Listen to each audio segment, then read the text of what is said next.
Hello बच्चों, let's see this question. तो इस क्वेश्चन में अपन को क्या बोला है कि असर्शन तो है कि जो बोर मॉडल है वो डिफरेंशिएट नहीं कर सकता हाइड्रोजन और ड्यूटेरियम के स्पेक्ट्रा के बीच में।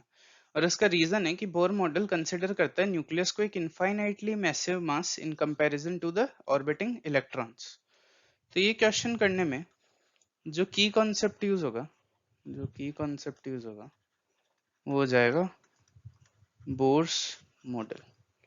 तो बोर मॉडल में देखो अपन को ये तो पता है कि बोर मॉडल को अपन न्यूक्लियस को बहुत हैवी एंटिटी मानते हैं और इसके अराउंड ये इलेक्ट्रॉन्स ऑर्बिट करते हैं। तो न्यूक्लियस को अपन kind of infinitely massive component मानते हैं इलेक्ट्रॉन के कंपैरिजन में, तो हैवी के टर्म्स में, मास के टर्म्स में। तो ये ट्रू हो गया, ये तो करेक्ट हो गया। अब इसने बोला the Bohr model can not differentiate between spectra of hydrogen and deuterium.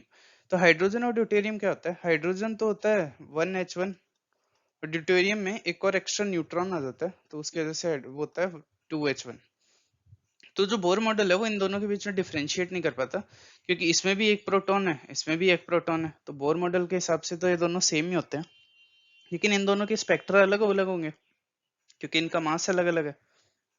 लेकिन बोर मॉडल के हिसाब से सेम ही रहते हैं, क्योंकि देखो बोर मॉडल के हिसाब से जब इसका मास 1 था तो भी ये इनफाइनाइटली हैवी था, इसका मास 2 है तो भी इसमें कुछ फर्क नहीं पड़ा, ये अभी भी ये इनफाइनाइटली हैवी है। तो इस वजह से बोर मॉडल डिफरेंशिएट नहीं कर पाता, तो ये भी करेक्ट है।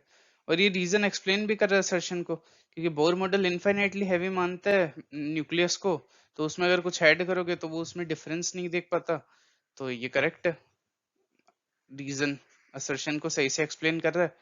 इसका करेक्ट आंसर हो जाएगा 1। So the final answer is 1. Hope you understand it well. Best of luck.